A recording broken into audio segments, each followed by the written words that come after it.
अस्सलाम वालेकुम, good morning. Hello countryman on the other side of the border, आपके लिए एक मशवरा। हम इधर ही हैं। हाँ, हम इधर हैं, हम ठीक ठाक हैं अल्हम्दुलिल्लाह। हमारी सड़कें पर रौनक हैं, हमारे बाजार भरे हुए हैं, हमारे होटलों पे चाय पराठे के सेशंस चल रहे हैं, हमारे शहर भी पुरअमन हैं, हमारे गांव भी सही सलामत हैं।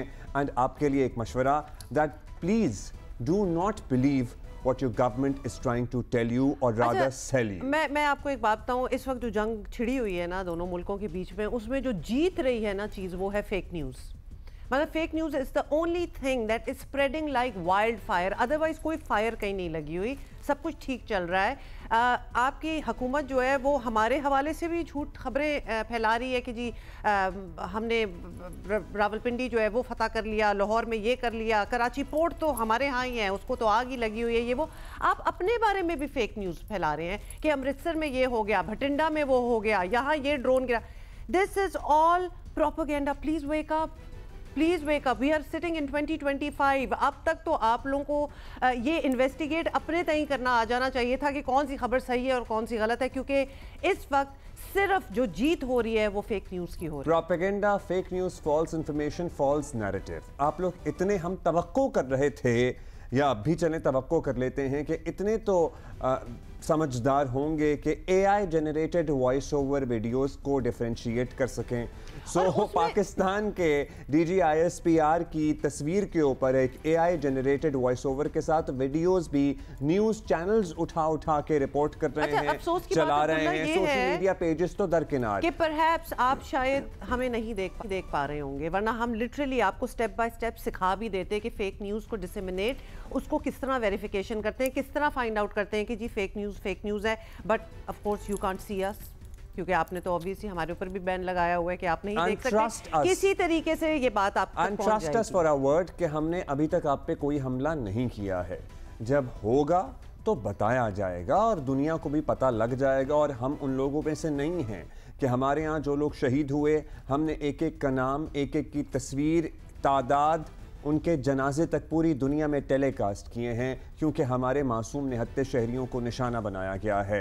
सो बराए मेहरबानी एक मशवरा ये है, a suggestion for all of you who are watching us on the other side of the border, who are able to watch us. if this video gets to you, please do not believe anything that your government is trying to tell you. And you'll be doing yourself a favor, really. It's nothing to do with us. हम तो कर लेंगे जो हमें करना है। And a suggestion for all of us who are watching us on this side of the border, आप सिर्फ उसी बात को यकीन करें जो आपको मुस्तनद न्यूज़ इदारे या सरकारी सतह से इंफॉर्मेशन मिल रही है। लेकिन इंडिया वालों आपके लिए बिल्कुल उल्टा है, आप उस बात को यकीन ना कीजिएगा। क्योंकि कल हमारे यहाँ हमारी सरकार के, हमारी हाउसिंग सोसाइटियों के, हमारे DCs के फेक नोटिफिकेशंस तक बना के सर्कुलेट किए गए हैं। हमारे पूरे फेक नोटिफिकेशन इवैक्यूएट कर दें, ये एरिया, वो सेक्टर, मतलब फॉरवर्ड्स पे नंबर 1 बिलीव ना करें। ये हम अपने लोगों को कह रहे हैं, डू नॉट बिलीव फॉरवर्ड्स।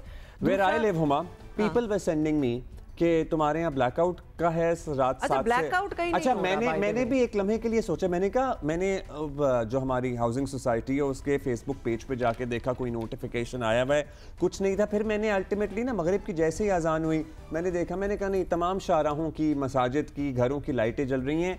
मतलब जो भी ये बना रहे हैं, आपके पास कितना फालतू टाइम है अगर आप हमारे यहाँ से बना रहे हैं। एग्जैक्टली, अगर तो आप हमारे यहाँ से ही बैठे बना रहे हैं तो shame on you, please don't do that.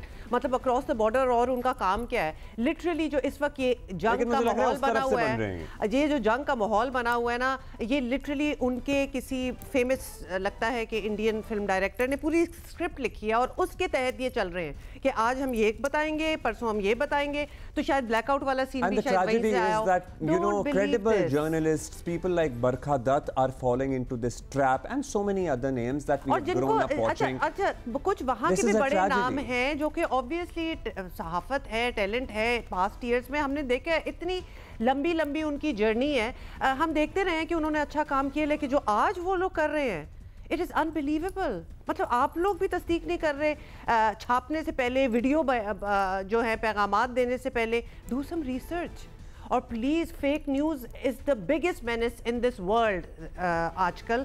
उस पे तो ना डिपेंड करें ना, please don't promote. And I was literally, the whole Pakistan was wondering last night जब आप लोगों की जुनूनियत, rather पागलपन, I'm sorry to say we should not use these words, पागलपन देख के अंदाजा हो रहा था। हम अपने घरों में स्किन केयर कर रहे थे, मुंह धो रहे थे, चाय पी रहे थे, खजूरें खा रहे थे, खाने चल रहे थे, और हम कह रहे थे कि ये किसी ने बैठ के सोचा होगा कि बैक वक्त तमाम न्यूज चैनल्स पे एक के बाद एक, दूसरे के बाद तीसरी फेक न्यूज, मन घड़त कहानियां।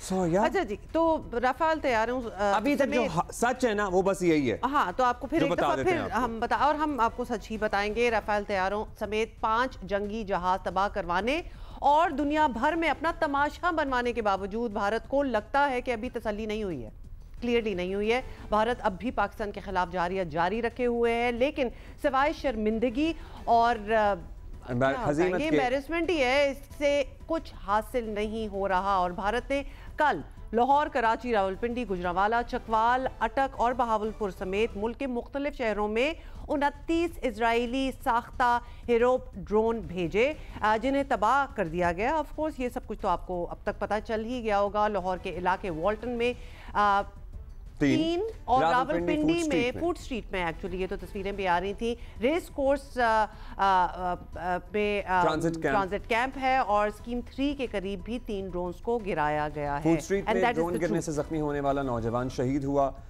सिंध में घोटकी के इलाके मियानो और कराची में गुलशन हदीद और कोरंगी में भारतीय ड्रोन को गिराया गया है। रहीम यार खान और सखर में भी 2 ड्रोन्स मारे गए हैं। DG ISPR lieutenant general Ahmed Sharif Chaudhry ने मीडिया को तफसीलात बताई। दिस इज द ट्रूथ, देखें।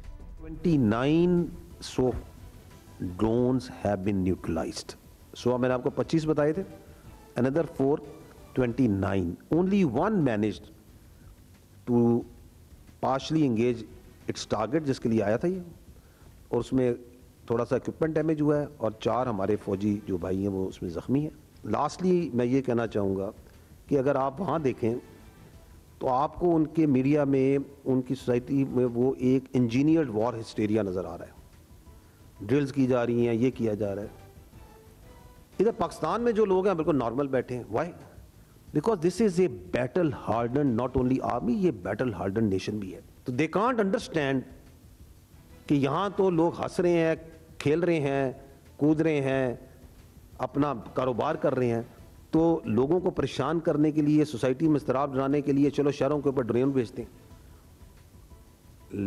लेट अस टेल देम, ये पाकिस्तानी कौम डरने वाली नहीं है, ये परेशान होने वाली नहीं है। ये फौज आपकी खड़ी है, इस फौज के इर्द गिर्द, इसके आगे पीछे दाएं बाएं, इससे बढ़कर इस मुल्क के अवाम खड़े हैं। कुछ भी नहीं होगा इंशाअल्लाह ताला। अच्छा, ये भी आपने सुन लिया, और साथ ही डीजी ISPR जो हैं उन्होंने कहा कि उधर भारत में, उन्होंने क्या कहा, हमें भी बड़ी अच्छी तरह नजर आ रहा है कि वॉर हिस्टीरिया का माहौल है, लेकिन हमारे लोग जो हैं यहाँ मामूल की ज़िंदगी गुजार रहे हैं।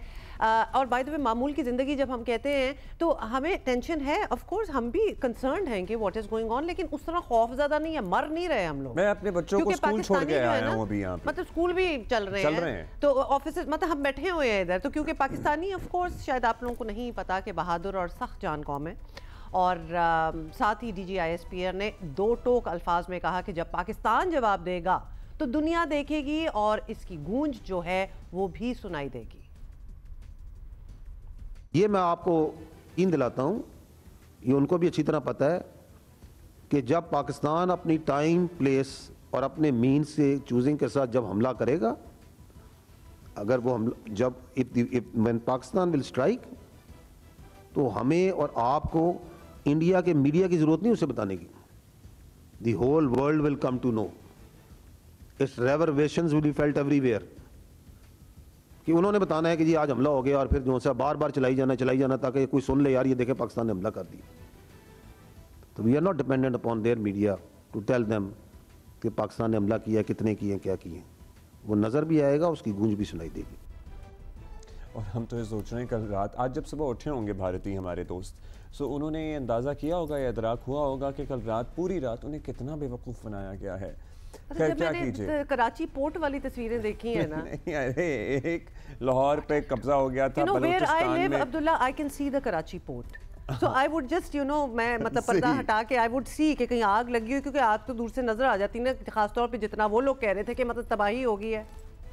सब कुछ हो गया था कल रात, तो हम भी पता नहीं कैसे यहाँ तक पहुँच गए। खैर, भारत का गोदी मीडिया मोदी हुकूमत की सोची समझी साजिश के तहत misinformation, disinformation, fake news फैलाए चला जा रहा है। और ट्रेजेडी ये है कि 1 अरब लोग इसका शिकार भी हो रहे हैं, फुली ना हो रहे हों बहुत से। भारतीय मीडिया ने कल दावा किया है कि पाकिस्तान ने मकबूजा जम्मू कश्मीर, पठानकोट, राजस्थान में हमले किए हैं। हमने कोई हमला नहीं किया है अब तक। सिक्योरिटी ज़राए ने सख्ती से इन खबरों की तरदीद की है। भारतीय मीडिया की मज़े का खेज़ कवरेज का पूरी दुनिया में लिटरली मजाक बना है। कोई चैनल पाकिस्तान में भारतीय फौज के दाखिल होने की खबरें चलाता रहा। ये हम सारी चीज़ें आपको बता चुके हैं। पायलट गिरफ्तारी की खबरें, मतलब पता नहीं क्या क्या तबाह करने गिरफ्तारी की खबरें ना बड़े क्रेडिबल जर्नलिस्ट, जो कि क्रेडिबल जर्नलिस्ट से आ रही है। मतलब व्हाट आर यू डूइंग? चलो बाकी तो सारे मजाक और ड्रामा कर ही रहे हैं, थोड़ी सी बॉलीवुड मूवी भी चल रही है, आप लोग क्या कर रहे हैं? तो वो इट वाज स्पेशली डिसअपॉइंटिंग। और हमारे डीजी ISPR जो हर डेवलपमेंट से मुताल्लिक हमें ब्रीफ करते हैं, उनकी भी एक फेक न्यूज़ और फेक वीडियो जो है ना कल पूरे भारतीय सोशल मीडिया पे छाई हुई थी। अच्छा, और फिर पता लग जाता है कि वो आवाज फेक भी है, मैच नहीं कर रही, आवाज भी मैच नहीं कर रही, और उसकी टोन, उसका चुनाव, उसका स्क्रिप्ट भी। The words are not even our words. सुने उन्होंने क्या कहा। आज आप ये स्टोरी उनसे सुन रहे हैं, we can very conveniently call it a phantom defence that they have mounted. तो that was a phantom strike. अब वो रिवर्स कर रहे हैं कि हमने इतना शानदार डिफेंस किया है, हमारी एयर डिफेंस ने और बाकियों ने, कि वी हैव टेकन आउट 15 जगहों पे पाकिस्तान ने अटैक किया और हमने देखें ले लिया। अब ये जो उसकी वो सबूत दिखा रहे हैं, ये आप अगर स्क्रीन पे देखें तो ये दिखा रहे हैं, ये जो मुख्तलिफ जगहों पे वो दिखा रहे हैं कि जी ये अपना ये प्रोजेक्टाइल्स जो पाकिस्तान ने भेजे, मिसाइल्स भेजे, और वो इस फील्ड्स में आके देखें यहाँ लगे हैं। ये ड्राई फील्ड्स हैं गंदम की, सट्टे की। कम से कम इसको आग ही लगा देते थोड़ी सी रियलिटी देने के लिए, कि वो उठा के वहाँ पीसेस रख दिए हैं और फिर उसकी तस्वीरें लेके और फिल्में बना के नशर कर रहे हैं। इसलिए हम ये सवाल करते हैं कि रियल वर्ल्ड में, सिनेमा से, थिएटर से निकल के एक्चुअल वर्ल्ड में कब आएंगे। और आपको कोई अंदाज़ा नहीं हुआ कि आपकी इस तरह की फिल्में जो पाकिस्तान मुखालिफ बनाते हैं आप लोग, कितनी बुरी पिटती हैं, आपके अपने मुल्क में कितनी बड़ी फ्लॉप होती हैं। तो उन्हीं से कुछ सबक सीख के ना करें ऐसी चीज़ें। ये जो फिल्म बना रहे हैं ये भी उतनी ही बुरी तरह पिट रही है। अच्छा, एनीवे मूविंग ऑन। अमेरिका के नायब सदर JD वैंस ने इंटरव्यू में कहा है कि अमेरिका की सलाहियत से इसका ताल्लुक नहीं कि वो इस जंग को कंट्रोल कर सकता हो, पाक भारत जंग में मुदाखलत नहीं कर सकते। अच्छा, while you were listening to this ना तो मैंने ज़रा ट्विटर खोला और कुछ मैंने मार्क किए हुए थे कुछ वेरीफाइड अकाउंट्स, बट किसी एक ने जो एक चीज़ लिखी हुई थी ना, that sums up pretty well what we were talking about. और ये वेरीफाइड अकाउंट है, कहते हैं जी tomorrow morning we are going to wake up, यानी इंडियंस आएंगे, we are going to wake up as a nation and realise how incredibly stupid we have been for following for utterly false information. मतलब पूरी रात false information रही है और जीत वो ही हुई है fake news, propaganda, TRPs, because obviously जहाँ ये ड्रामा होगा वो तो लगाएंगे। सच नहीं छुपाया जा सकता। So ultimately people would realise, people would get to know that this is total fake news information. Fill in the blank आप लोग कर ले। अच्छा, दूसरा ये जब पता चल जाएगा ना कि हमने अमृतसर और ये सब कुछ बठिंडा को रात को हमने किसी को नहीं अटैक किया, तो शायद आप लोगों को ये भी रियलाइज हो जाए कि वो जो 2 हफ्ते पहले पहलगाम हुआ था ना, वो भी हमने नहीं किया था। तो ये सारी चीजें they connect the dots between them कि वहां से ये बात चली हुई अभी तक पहुंच रही है। और क्या कर रहे हैं इसमें, इसको हकीकत का रंग भरने के लिए क्या अपने ही शहरियों को निशाना बना रहे हैं, या फिर बस वो हवा में कुछ फायर छोड़ के पटाखे करके और उसकी वीडियो बनाते हैं और न्यूज़ चैनल्स को भेज देते हैं।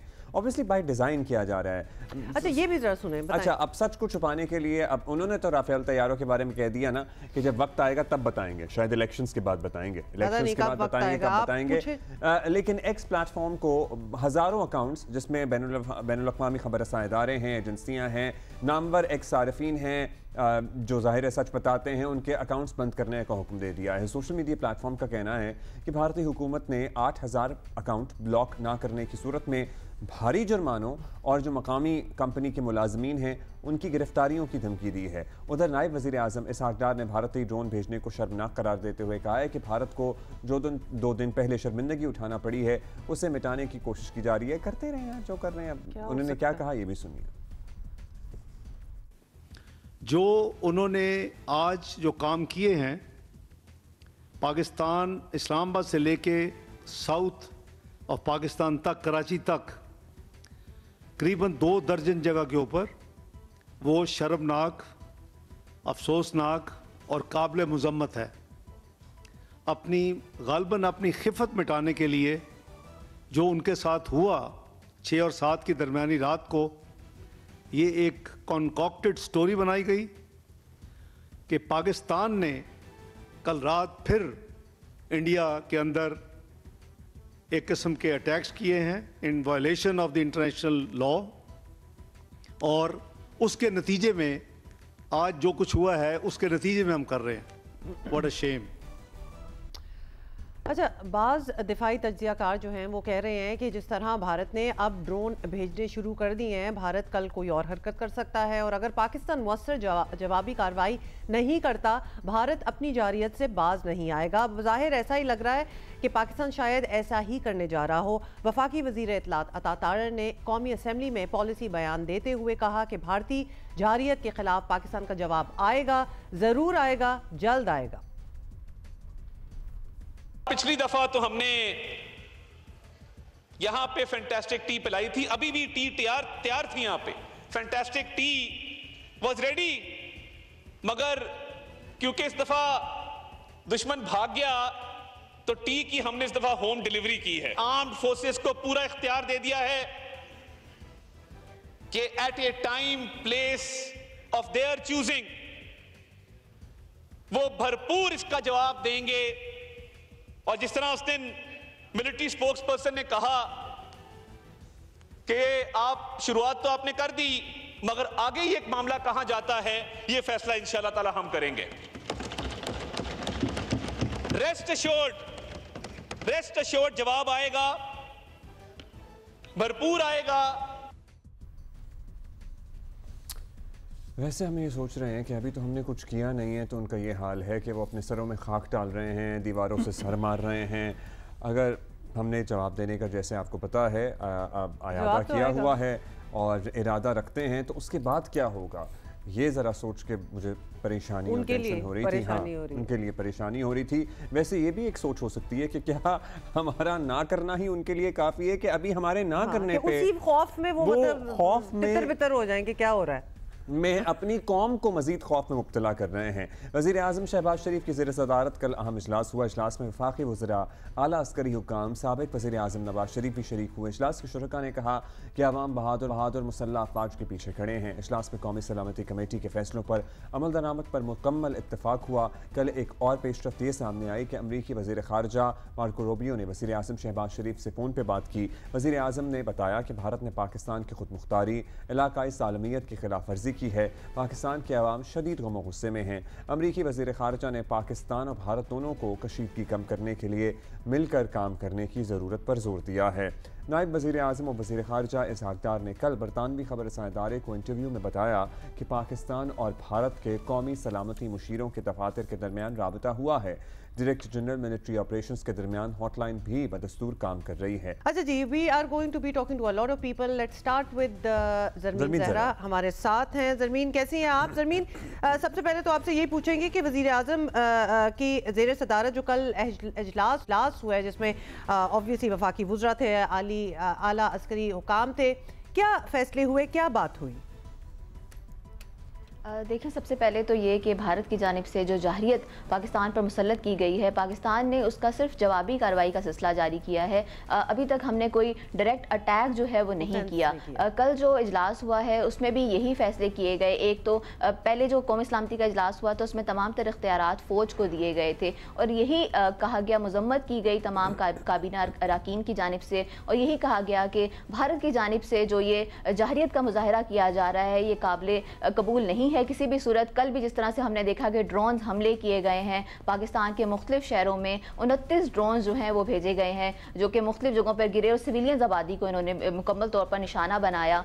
जिसके बाद ये देखा गया कि भारत के अंदर जो है वो कितना फेक न्यूज़, और रात गए तक यही फेक न्यूज़ वहाँ पर गर्दिश करती रही कि जैसे कि उन्होंने पूरा पाकिस्तान फतह कर लिया, इस्लामाबाद फतह कर लिया है। इसी तरह से ये फेक न्यूज़ का सिलसिला जारी रहा। यहाँ तक कि F-16 और JF-17 थंडर के गिराए जाने की भी फेक न्यूज़ और पायलट पायलट पकड़ने की भी फेक न्यूज़ वहाँ पर गर्दिश करती रही, जबकि यहाँ पर हालात बिल्कुल मामूल के मुताबिक हैं। यहाँ पर उसी तरीके से ज़िंदगी रवां दवा है जैसे कि पहले थी। और उससे कबल भी जिन पोस्टों की वो बात कर रहे हैं, जहाँ पर उन्होंने मिसाइल दागे, जिन जिन जगहों की मकामात की वो बात कर रहे हैं, वहाँ पर भी हमने इस मिसाइल दागने से पहले 6 और 7 मई की रात से पहले हमने जब वहाँ पर विजिट किया था, दौरा किया था, तो हमने वहाँ पर जाके देखा था कि तमाम मामूलात ज़िंदगी बिल्कुल नॉर्मल थी, बिल्कुल उसी तरीके से पूरा अमन इलाका था जैसे कि कोई भी शहर या गाँव हो सकता है। स्कूल्स बच्चे जा रहे थे, वहाँ पर कोई भी कैंप या कोई भी इस तरह की चीज़ मौजूद नहीं थी। उसी जगह पर इंडिया ने खुद ही फॉल्स फ्लैग ऑपरेशन करके पाकिस्तान पर यह चीज़ मुसल्लत की है और खुद ही फेक न्यूज़ फैलाकर पाकिस्तान पर ये इल्जामात लगाए जा रहे हैं। कल ड्रोन्स की हारब का हमने एक रात में एक और इंसिडेंट सुना था कि अराउंड 3:30 बजे गिराया गया है, न्यूट्रलाइज किया गया है सॉफ्टवेयर हार्ड किल से। जो हमने ड्रोन्स अब तक भारतीय इजरायली साख्त भारतीय ड्रोन्स हम गिरा चुके हैं, उनकी तादाद कितनी हो गई है ऑलमोस्ट? देखिए उनकी तादाद ऑफिशियली जो बताई जा रही है वो 29 ही है, 29 है। पहले 25 थी, उसके बाद 3 ड्रोन्स मजीद गिराए गए।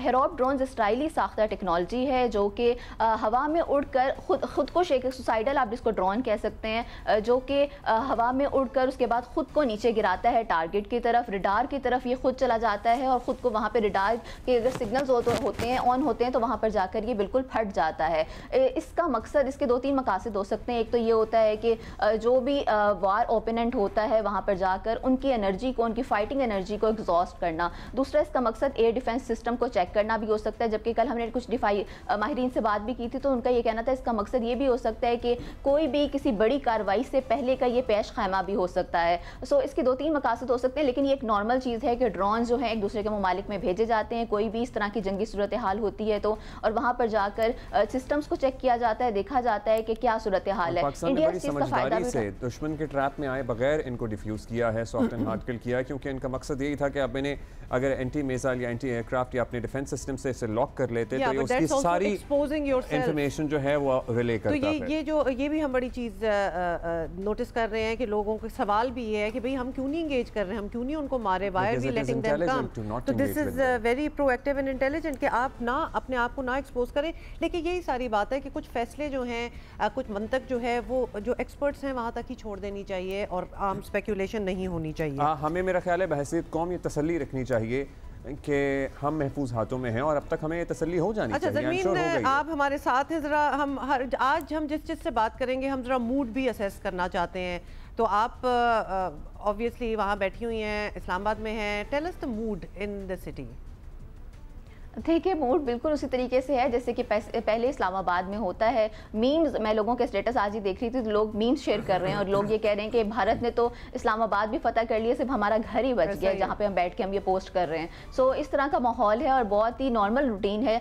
सिर्फ भारतीय चैनल देख के अंदाज़ा होता है कि वहाँ पर कोई जंग जारी है, यहाँ पर इस तरह का कोई माहौल नहीं। अभी तक हमने सिर्फ और सिर्फ जवाबी कार्रवाई की है, वो भी सिर्फ चेक पोस्टों पर की है, मिलिट्री टारगेट्स किए, किसी भी सिविलियन आबादी को निशाना नहीं बनाया है।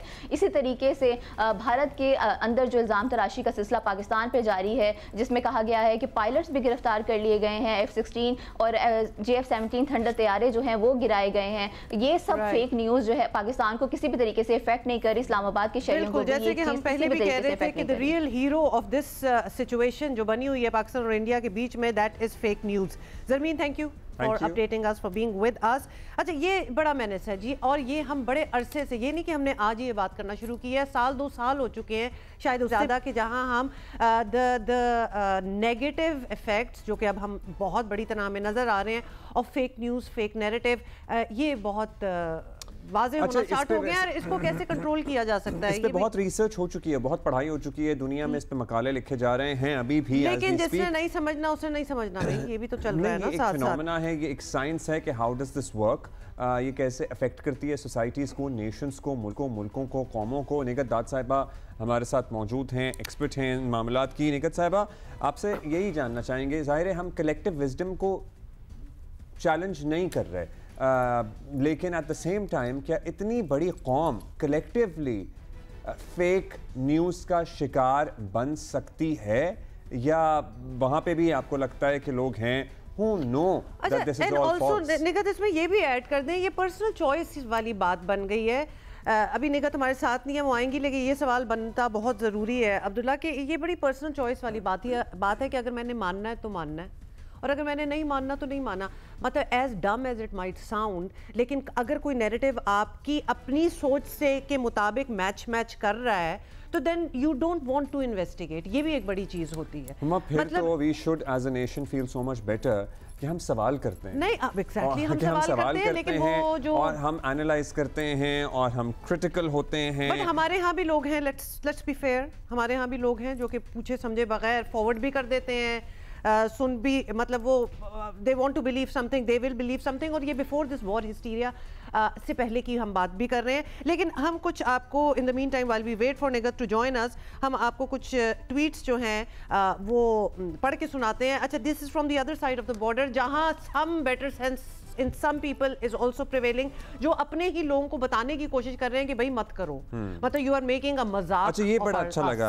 राजदीप सरदेसाई लिखते हैं कि war is not a TRP video game in new studio, journalism is not jingoism, fiction cannot play out as fact, breaking news must not break down, sense must not give way to sensation, social media warriors must go back to their bunkers, have a blissful and hopefully calm and peaceful Friday। So ये लोग हैं वहाँ पे ऐसे जो ये दुनिया को और अपने लोगों को समझाने की कोशिश कर रहे हैं। अच्छा, ये जो हम आपको सुना रहे हैं ना, these are verified accounts of X, these are respected citizens and professionals in their own country। हम भारत की बात कर रहे हैं। एक और ट्वीट है मनीषा पांडे, वो कह रही हैं appalling how large sections of Indian media are simply lying, झूठ बोल रहे हैं। The scale of misinformation right now is terrifying. The abduction of basic journalistic principles is unprecedented। यही जो हम भी कह रहे हैं भाई, एटलीस्ट जर्नलिस्ट, सहाफ़ी, तुम लोग क्या कर रहे हो, तुम लोगों को तो पता होना चाहिए। Even by already low standards। तो poor GD Bakshi is having to tell anchors about fog of war and not believe everything they are hearing। Basically इनका ये खौफ ज़दा है, इनका ये कहने का मतलब है, इसको ट्रांसलेट करते हैं कि इनका ये कहना है कि ये ऑलरेडी हमारे, वैसे तो हमारी आज़ादी सहाफ़त कोई थी नहीं, ऑलरेडी हमारे लो स्टैंडर्ड थे, लेकिन अब जो बार सेट हुआ है ना, ये तो अनप्रेसिडेंटेड है। ऐसा पहले हमने कभी नहीं देखा कि किस तरह से इतने बड़े स्केल पे मिस इन्फॉर्मेशन फैलाई जा रही है, और मैं इसको सोचकर खौफजदा हो रही हूँ।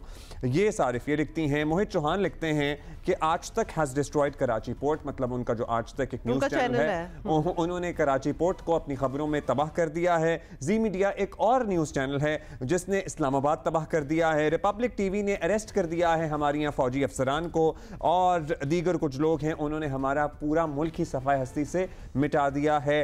अनरियल क्लाउनरी। सो उन्होंने साथ में एंड में ये कमेंट भी किया है कि ये तो अनरियल क्लाउनरी है ही। मान कैसे रहे हैं ये लोग? मुझे तो सबसे अजीब बात ये लगती है कि आप मान कैसे रहे हैं। मतलब जब इतनी बड़ी खबर की जी इस्लामाबाद ख़त्म हो गया, लाहौर फतह कर लिया हमने, ये आंट यू, मुझे अगर कोई कहे जी बॉम्बे अब हमारा हो गया, मैं तो 10 बार ढूंढूंगी कि ये क्या, मतलब कैसे हो सकता है, क्या हो रहा है।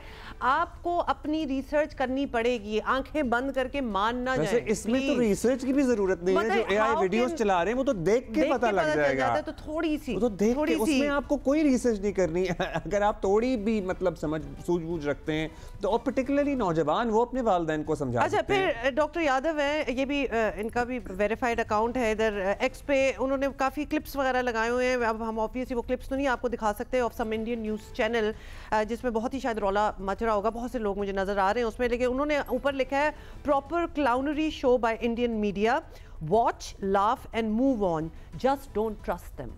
मतलब देखें, एंजॉय करें, हंस लें थोड़ा सा, और जिंदगी में आगे बढ़ जाएं। अब आगे चलें आप, माने मत के ये क्या कह रहे हैं, क्योंकि ये ड्रामा है, ये ड्रामा चल रहा है। ये वहां के लोग खुद बता रहे हैं अपने लोगों को, इनफैक्ट ये मदद कर रहे हैं अपने लोगों की। श्रीवास्तव लिखते हैं कि one thing is clear, we have absolutely no reliable TV news channels और journalists, we only have mass hysteria, fake news and social media engagement farming, add fake AI images and videos to this deadly mix. It is sad to see how irresponsible the media has been. वो कह रहे हैं कि हमारे पास war hysteria, मतलब जंगी जुनून, fake news और social media engagement के लिए जो हरबे इस्तेमाल कर रहे थे वो तो था ही, अब इसमें आप ऐड कर लें आर्टिफिशियल इंटेलिजेंस के जरिए जो वीडियोस बनाई जा रही हैं और जो ऑडियोज जनरेट की जा रही हैं उन वीडियोस। अच्छा, मैं एज वी स्पीक, क्योंकि तो फिर क्या मलगोबा बनेगा? मतलब ये आप सोच ही सकते हैं। हमारे यहाँ इंटरेस्टिंग डेवलपमेंट परसों से ये हुई है कि हमारा एक्स चल रहा है, so thank you very much.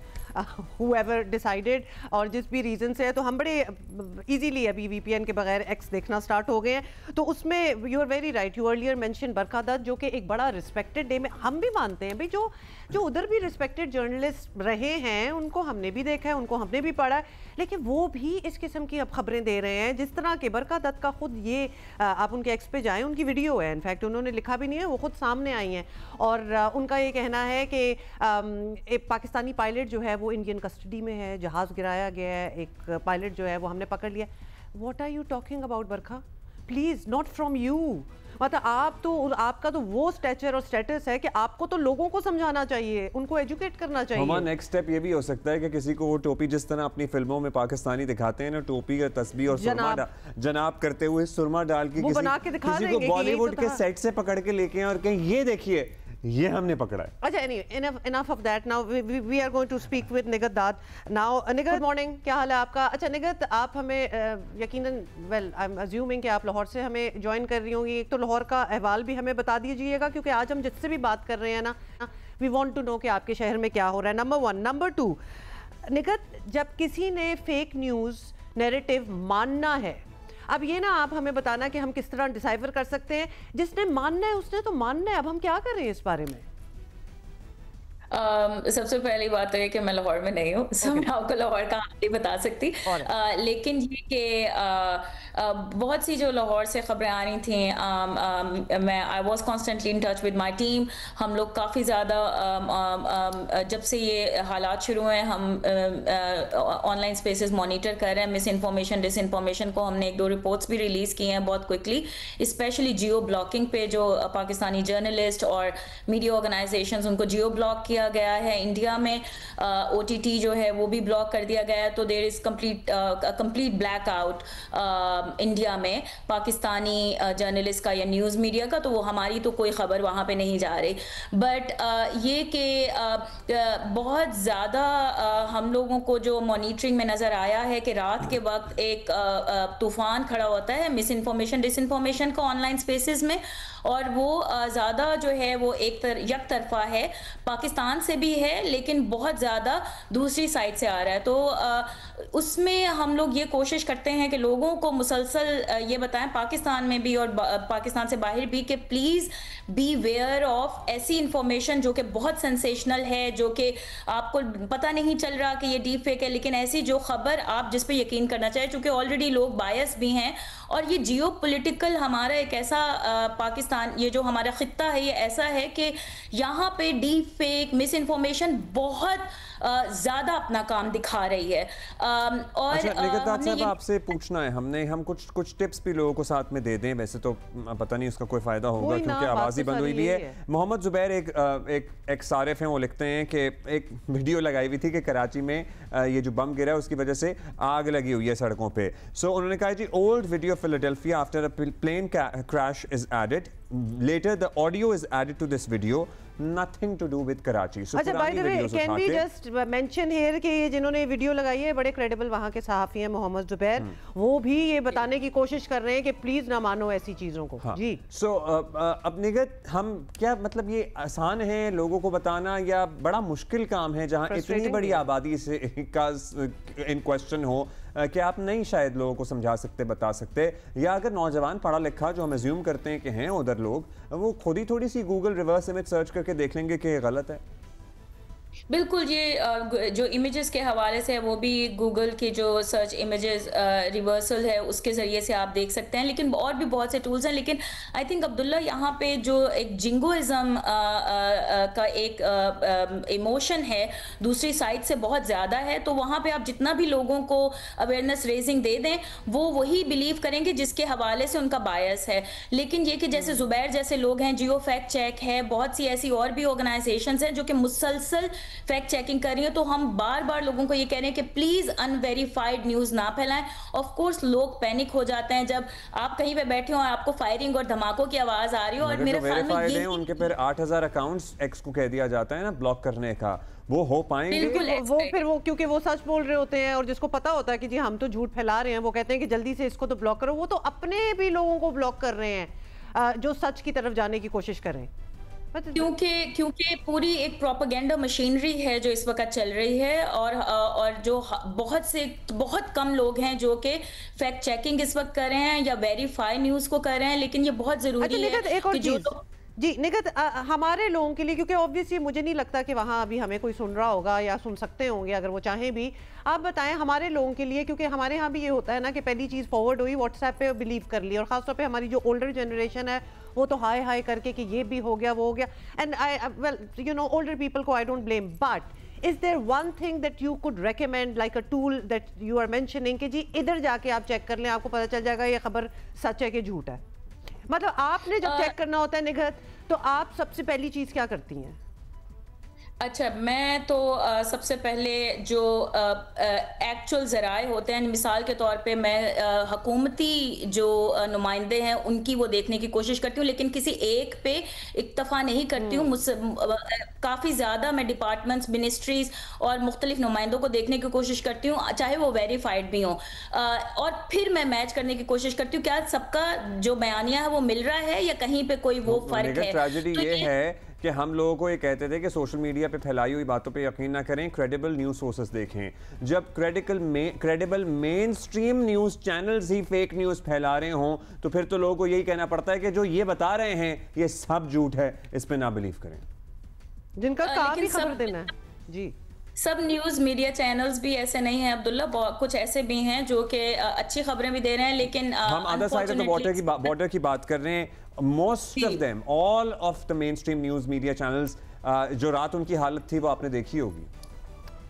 एक मैं बहुत अहम बात करना चाहूंगी कि डीप फेक्स जो है उनसे बहुत बाखबर रहने की जरूरत है। एक डीप फेक मैंने भी कल देखा और मुझे उसको बार बार देखना पड़ रहा है ये देखने के लिए कि ये वाकई डीप फेक है या एक्चुअल है। और ये दूसरी साइड से ये डीप फेक आया था, हमारे ISPR के नुमाइंदा की तकरीर थी और वो इतना सोफिस्टिकेटेड था कि हमें भी डिसाइफर करने में मसला हुआ। तो ये भी हम कसूरवार लोगों को नहीं ठहरा सकते। What gave that away, and I saw the same video. What gave that away was the language, नहीं, not the language, the आवाज। मगर आवाज हमारे DG ISPR है ना, वैसे मैं आपको बता रही हूँ कि हमारे जो हैं जिनको हम रोज ही सुन रहे हैं उनकी एक आवाज, एक मखसूस आवाज है। आई कुड टेल के लिप रीडिंग में वर्ड्स भी मैच कर रहे थे उनके माउथ के साथ, एक्सेप्ट फॉर द आवाज। That is the only thing that click to me. I think लहजा भी, हमारे उर्दू का लहजा बहुत फर्क है, तो उसमें भी लोगों को ध्यान वो रखें कि जहाँ पे मुख्तलिफ अल्फाज जो हमें या फिर ना रखें, ना रखें, हम तो चाहते हैं कि वो डिफरेंस जो है वो नजर आए।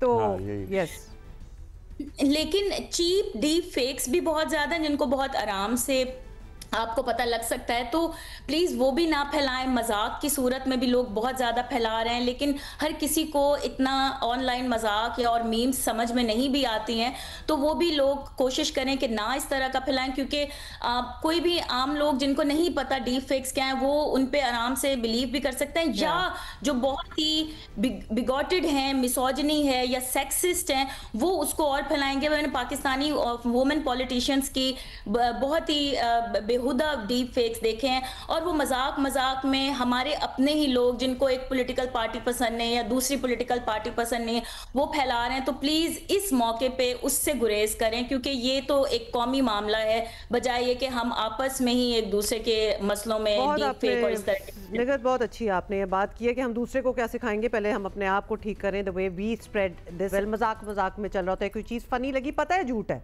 लेकिन फनी लग रही है तो उसको फैला दो। Thank you Nighat, thank you for being with us. Also at the same time ये भी आप देखिए कि दुश्मन की तरफ से हमारे यहाँ जो सरकारी नोटिफिकेशंस हैं ना वो फेक बना के फैलाए जा रहे हैं। फेक बना के DC के ऑर्डर्स, हुकूमतों के ऑर्डर्स, कभी स्कूल बंद करने के, कभी बाजार बंद करने के, कभी कुछ बंद करने के, कभी ये जमा करने के, कभी वो जमा करने के। प्लीज़ इन बातों पे यकीन ना करें जब तक आप जियो पे ना देख लें, जियो पे ना देख लें, हमसे ना सुन लें। मतलब हाँ, मैं यही कहूँगा आपको, आप किसी मुस्तनद और टीवी और भी हमारे जो साथी हैं वहाँ पे ना देख लें, या किसी और न्यूज़ चैनल अखबार की वेबसाइट पे ना देख लें। फॉरवर्ड हुआ व्हाट्सएप जिसमें आपको कोई सरकारी नोटिफिकेशन भी भेज रहा हो। अब ये नौबत आ गई है, शक्ल से वो बिल्कुल सरकारी नोटिफिकेशन लगेगा, आपने उस पर यकीन नहीं करना। और यहाँ हम ये भी कह लें, चले इंडिया में तो पाबंदी है, हमें वो नहीं देख सकेंगे, लेकिन और ये भारत की तरफ से किया जा रहा है। ऑफ कोर्स, लेकिन दुनिया में तो आप हमें देख ही रहे हैं ना, आप जहाँ भी हैं, आप बेशक इंडियन हो, पाकिस्तानी हो, कंसर्न्ड हो कि जी इधर क्या हो रहा है, तो हम आपसे भी कहेंगे कि please double check. If you hear it from us 100% हम पूरी कोशिश के साथ आपको, हमारे यहाँ भी कोई जो इवैक्यूएशन और इस किस्म की बातें वगैरह होती है, हम आपको खुद बताते हैं दिस इज़ रॉन्ग, ये ऐसा कोई नोटिफिकेशन नहीं है, कुछ नहीं है, लेकिन आप लोग बाहर बैठे हुए हैं, investigate a little bit, don't believe everything that comes out of social media from India और इवन फ्रॉम पाकिस्तान। आप मतलब use your head and also to the fellow Indians who are living outside India, if you get to see us, please try to educate your families, your friends back home that this is not normal and nothing. और Pakistan has not attacked so far in any part of your country. मतलब इतनी चीज़ें तो हम ही नहीं रहे, लेकिन अभी अपनी स्क्रीन पे चलाई हैं, जैसे कि जी एक big blast near PM's house, Pakistan की बात हो रही है। No, nothing like that, please don't do that. अच्छा जी, एक और कंफ्यूजन जो चल रही है ना, जो हम आज क्लियर करने की कोशिश करेंगे कि लोग बड़े कंफ्यूज हैं कि जी फ़्लाइटें हमारी चल रही हैं कि नहीं, परवाज़ हमारी आज जाएगी कि नहीं जाएगी। जो गैर मुल्की, मतलब जो पाकिस्तान से बाहर रहते हैं, पाकिस्तान आए हुए हैं, उनको अपनी फ़्लाइट्स के बारे में दे आर नॉट सर्टन कि इंटरनेशनल फ़्लाइट्स आ रही हैं कि नहीं आ रही। So hopefully everything gets back to normal. और हम यही चाहते हैं, हम ये सारी बातों में एंड में यही चाहते हैं कि भाई चीज़ें बेहतर हो जाएँ, ठीक हो जाएँ। उमर एजाज हैं हमारे साथ मौजूद, सियालकोट से, नारोवाल का और सियालकोट का सेक्टर कवर करते हैं। उमर बताइएगा, रात भर क्या सूरत हाल रही और जो बॉर्डर्स हैं उनके अतराफ़ के एरियाज़ में क्या माहौल देख रहे हैं आप? हाँ जी बिल्कुल, रात को तो मुकम्मल ब्लैकआउट था। सरहदी इलाकों में तो मुकम्मल तौर पर जो बिजली थी वो बंद थी, जबकि शहर के जो पोश इलाके हैं वहाँ पर जो रोड लाइट्स थी, स्ट्रीट लाइट थी, उनको मुकम्मल तौर पर बंद किया गया था। इसके अलावा यही सूरत हाल से जो है वो शकरगढ़ और जफरवाल सेक्टर पर रही है। रात को हमारा जो बजवात सेक्टर है और जफरवाल के जो मुख्तलिफ वर्किंग बाउंड्री के जो इलाके हैं वहाँ पर भारत की जानिब से बड़ी कोशिश की गई कि सियालकोट पर जो है वो हमला किया जाए, लेकिन हमारी फोर्सेस ने, पाक फ़ौज ने भरपूर जवाबी कार्रवाई करते हुए भारत को जो है मुंह तोड़ जवाब दिया और उनकी तोपों के जो मुंह हैं वो बंद कर दिए। रात को शेलिंग होती रही है, जैसा कि सुनने में आ रहा था, जो ज़राए थे हमारे, वो उन्होंने हमें बताया था कि भारत ने पूरी तैयारी कर रखी है कि सियालकोट पर रात को हमला किया जाएगा, इसी तरह शकरगढ़ में हमला किया जाएगा, ड्रोन अटैक्स किए जाएंगे। लेकिन भारत की ये जो नापाक अज़ाइम है उसको मुँह की खानी पड़ी, उनको नाकाम किया इन हमलों को। जबकि जो सरहदी इलाके हैं हमारे जितने भी हैं, उनको वहाँ से नकल मकानी जो है वो हो चुकी हुई थी, लोग जो है नकल मकानी करके महफूज मुकामात पर मुंतकिल हो चुके हुए थे। ये तमाम इलाके जो हैं वो खाली करा लिए गए थे। मैं इस वक्त हरपाल सेक्टर के एक मलिका देहात के करीब मौजूद हूँ। हम ज़ीरो लाइन से आपको रिपोर्ट नहीं कर रहे क्योंकि वहाँ पर काफ़ी ख़तरा है। अगर जोग्राफी लिहाज से बात की जाए तो हरपाल सेक्टर जो है वो बिल्कुल जो इंडियन चेक पोस्ट है बिल्कुल हमारे सामने है, वहाँ से रिपोर्ट करना थोड़ा मुश्किल था, इसलिए हम आपको रिपोर्ट थोड़ा सा आबादी के अंदर आके कर रहे हैं। अगर मेरा कैमरामैन आपको दिखाए तो मेरे अकब में आप देख सकते हैं ये जितनी आबादी है ये हमारी पाकिस्तान की आबादी है। इसके पीछे जो है हरपाल सेक्टर है, वहाँ से भारतीय चेक पोस्ट जो है शुरू हो जाती हैं और भारत की जानिब से किसी भी वक्त जो है फायरिंग का सिलसिला जो है वो शुरू हो जाता है। इसलिए हिफाजती तदाबीर को इख्तियार करते हुए हम यहाँ पर थोड़ा सा आबादी में आके आपको रिपोर्ट कर रहे हैं। इसके अलावा हम आपको खड़े हैं और आप हमें पीछे दिखा भी रहे हैं और जो आप बता रहे थे वो भी बता दूं। हाँ, अच्छा चलें, कंटिन्यू प्लीज उमर, बताइए। हाँ जी, इसमें जो सूरत हाल है कि रात को जो शेलिंग हुई है, फायरिंग का जो तबादला हुआ है, इसमें किसी किस्म का जानी नुकसान नहीं हुआ, लेकिन हमें जो इतलात आई हैं कि भारत के काफ़ी नुकसान हुआ है, उनके जो चेक पोस्टें हैं उनका नुकसान हुआ है, उनके जो दुश्मन के जो एम्यूनेशन है उसका नुकसान वहाँ पर हमें सुनने को मिल रहा है, जो हमारे सिक्योरिटीज़ रहे हैं। अब चूँकि रात को मुकम्मल ब्लैकआउट था, लोग नकल मकानी करके महफूज मुकामात पर पहुँच जाते हैं, लेकिन जो ही आती है तो वो लोग मामूल के मुताबिक जो है अपने काम काज में मसरूफ़ हो जाते हैं। मैं आपको बता सकता हूँ, मेरे साथ इधर कुछ यहाँ पर शहरी मौजूद हैं, इनसे भी बात करते हैं, कोशिश करते हैं। भाईजान क्या आ रही रात को यहाँ पर? भाईजान अस्सलाम वालेकुम, दूर दूर से आवाज़ आती थी, इधर तो अल्हम्दुलिल्लाह अल्लाह का शुक्र है ठीक है था माहौल। रात को जब आप अपने इलाके छोड़ के मुंतकिल होते हैं, सुबह आप मामूल के मुताबिक फिर रहे होते हैं, आपको कोई डर खौफ नहीं आता? नहीं, इनसे बुज़दिलों से क्या डरना है हम लोगों ने। ये बुज़दिल कौम है, डट के सामने हमारे सामने मुकाबला करे ना हमारा। ये बुज़दिल चोरी करते हैं ऐसे रात को, तो सामने खड़े होकर मुकाबला नहीं कर सकते ये हमारा।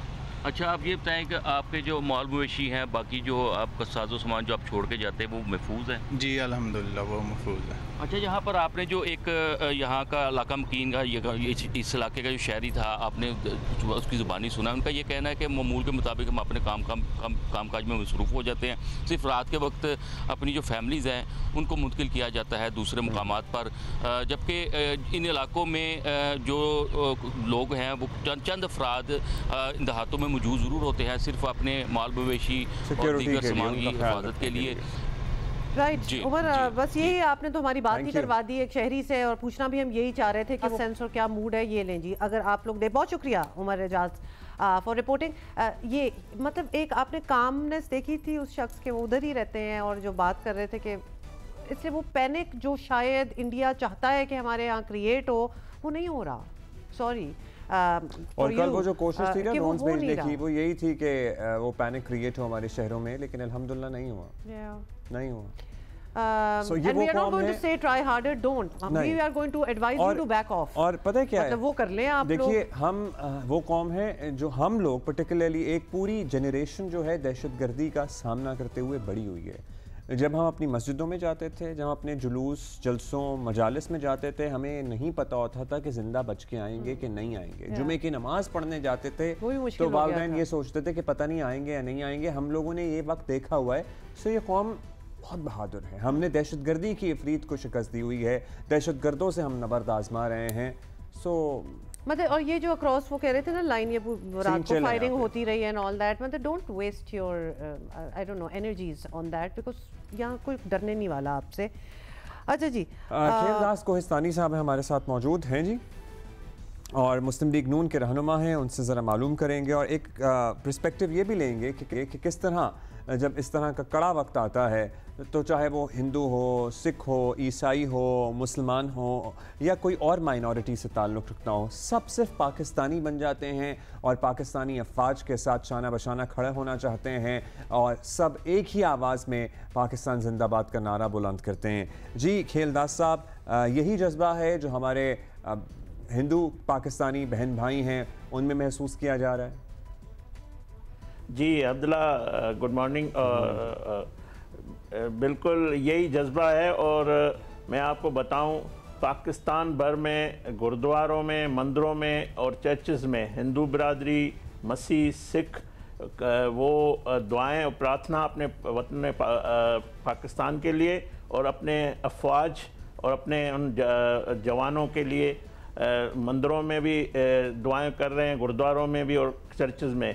और रैलियां निकालिए पाकिस्तान भर में। कल थरपाकर, ननकाना साहब, बाबा गुरु नानक जन्म स्थान, कई ऐसे मुकामात जहाँ मुक़द्दस हमारे जो जगह हैं, वहाँ पे रैलियों की सूरत में पाकिस्तान का झंडा उठाकर हिंदू, मसीह, सिख जो है जोश जज्बे से अपने वतन की जो दिफा के लिए, और वो उनका जज्बा ये, कल हमने कौमी असम्बली में भी कहा, पाकिस्तान की तमाम हिंदू, मसीह, सिख, पारसी अपने कौम एक होकर इस भारतीय जारियत की मजम्मत भी कर रहे हैं, और वक्त आने पे पाकिस्तान फ़ौज के साथ उन सरहदों पे भी जाके लड़ने के लिए हम तैयार हैं, क्योंकि जो दुश्मन हमारा मक्कार है, जो हमें ज़्यादा इस बात का दुख है, वो मज़हब का इस्तेमाल करता है। और जो मुझे सबसे बड़ा दुख ये है कि हमारे मसाजिद शरीफ जो पाकिस्तान में, उनको टारगेट किया गया, उनकी बेरमती की गई, कुरान शरीफ की बेरमती की गई है, और हमारे मासूम बच्चों को शहीद किया गया है, सिविलियन को, बुज़ुर्गों को।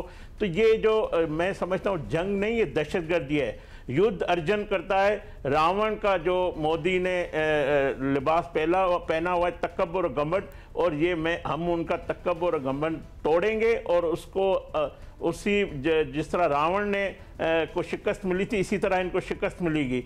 तो हम इनकी भरपूर मजम्मत करते हैं जो इस कुछ किया है 2 दिन पहले, और इससे हम वो दुखी हैं, पाकिस्तान के हिंदू, मसीह, सिख तमाम, कि ये नाइंसाफ़ी हुई है, ज़्यादती हुई है, किसी मज़हब को टारगेट करना, किसी की इबादत गांव को टारगेट करना, तो मैं समझता हूँ हालांकि पाकिस्तान से उनको जो जवाबी कार्रवाई जो दिफा में हमने की, अपने दिफा में जो की है, वो भी हम ना हमने वहाँ उनकी सिविलियन पे ना कोई हमने ऐसी कोई हरकत नहीं की, और इन्होंने तमाम आलमी कवानीन की धज्जियाँ उड़ाई है, तमाम रिवायतों की धज्जियाँ उड़ाई है, मैं समझता हूँ उन्होंने। अच्छा खेलदा साहब, ये भी अब ज़रा हम समझने की कोशिश कर रहे हैं कि हमने ये दो मुल्कों की जंग होती है एक दूसरे के ख़िलाफ़, ना सिर्फ कि मुल्क के अंदर ही मजहबी बेसिस पे उनकी जंग शुरू हो जाए, जैसे कि हमने भारत में देखा भी है ये, और ख़ास तौर पे सोशल मीडिया पे देख लें या उनके मेन स्ट्रीम मीडिया पे देख लें, वहाँ मुसलमानों के साथ का जो हाल है, जो मुसलमानों के साथ वो कर रहे हैं, पहलगाम अटैक से पहले भी उसके बाद भी जो कश्मीरियों के साथ वो कर रहे हैं,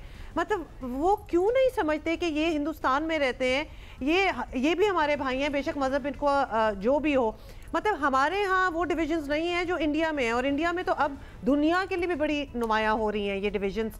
क्या कहेंगे आप इस बारे में कि उन्होंने अपने ही मुल्क में बिल्कुल मुसलमानों को अलहदा, मुसलमानों को ऐसे सवाल किए जा रहे होते हैं कि क्या तुम खुश हो कि क्या हो रहा है इस वक्त पाकिस्तान के साथ, क्या तुम जाना चाहते हो कि यार चले जाओ, मतलब अजीब व गरीब किस्म की बातें वहाँ हो रही हैं। देखिए, पहली बात ये कि जो मोदी है वो मुसलमानों का कातिल है, और उसका जो माजी है वो मुसलमानों के कत्ल आम उन्होंने किया है गुजरात में, और वही मोदी आज उस मुल्क का वज़ीर आज़म है। ये बदकिस्मती है, और वो मैं समझता हूँ मुसलमानों का और इंसानों का कातिल है, और वो शख्स इस मनसब पे बैठा हुआ है। इसी तरह उसने कश्मीर में जुल्म और बर्बरियत की हुई है, जो कानून वहाँ पे लागू किया वो भी मुसलमान दुश्मनी थी, और इस पहलगाम वाक़े को फ़ौरन इसको कहना कि ये मुसलमानों ने किया है या इसका इस्लाम से कोई ताल्लुक़ है, दहशतगर्दी का किसी मज़हब से ताल्लुक़ नहीं है, ना इस्लाम दहशतगर्दी की इजाज़त देता है, ना हिंदू मज़हब देता है। और मैं समझता हूँ अगर भारत के जो मुसलमान हैं वो वहाँ के अपने धरती के, अपने वतन के साथ वफ़ादार है, जिस तरह हम अपने वतन और पाकिस्तान के साथ हम हिंदू जो है वफ़ादार है, तो मगर उनकी वतन की वफ़ादारी को उनको भी टारगेट करना, उनके मज़हब को टारगेट करना, और ये दो मज़हबों को आपस में खड़ा करना, ये कोई मज़हबों की लड़ाई नहीं है, ये इसकी मोदी की सोच है, इसकी जारियत है। और ये जो जुल्म ज़्यादती जिस तरह इज़राइल में फ़लस्तीनियों के साथ मुसलमानों के, ये माइंडसेट अब दोबारा इन्होंने इसको अपनाया है, और ये इसके लिए ख़तरनाक होगा। मैं समझता हूँ जो भारत से भी आवाज़ें उठ रही है, जो वहाँ के दानश्वर है, जो अच्छे लोग हैं, वो भी उसको कंडेम कर रहे हैं, और इसको कोई सपोर्ट नहीं करेगा कोई भी इंसान ज़ात, क्योंकि किसी भी इंसान का कत्ल करना, उस पर जारियत करना कोई मज़हब इजाज़त नहीं देता है। हिंदू मज़हब इसी की किस्म की कोई इजाज़त नहीं है कि दहशतगर्दी करे, कोई इस तरह की तफरीक करे, किसी मज़हब से नफ़रत करे। तो मैं समझता हूँ ये फाशिज़म है मोदी का, और ये इस्लाम दुश्मनी जो है इसको इसका नतीजा जो है बहुत बड़ा। साहब, हम पता नहीं, आप हमें बता सकते हैं कि आपके भारत में रिश्तेदार हैं, दोस्त हैं, आपके रवाबित होंगे, अगर हैं तो आपका कोई राबता है तो वहाँ पे लोगों को ये सेंस है कि उनको बेवकूफ़ बनाया जा रहा है, उनको नफ़रत की आँख में धकेल कर उसमें झोंक दिया गया है? अब्दुल्ला, मेरा सिंध के जामशोर ज़िले से ताल्लुक़ है। मैं आपको बताऊं कि जब 1947 में जब ये बंटवारा हुआ था तो हमारे डिस्ट्रिक्ट से कम लोग गए थे, और हमारे दादा उस वक्त जाने के लिए उन्होंने घरों को छोड़ा, मगर उस शहर को छोड़ के उसी डिस्ट्रिक्ट में दूसरे शहर में आबाद हो गए, और हमारे वहाँ के मुसलमान भाइयों ने हमें इज्जत और प्यार, उन्होंने कहा कि आप नहीं जा सकते। तो मेरे आधा जो बड़े थे ना पाकिस्तान छोड़ा, हमने उस वक्त भी पाकिस्तान में थे, अभी भी पाकिस्तान में, क्योंकि हम सन ऑफ सॉइल है, हम मोहनजोदड़ो से इस खित्ते में आबाद हैं। तो जो जानने वाले लोग हैं उनसे ज़रूर वो परेशान है, उसमें बेचैनी है, वो खुद मोदी की।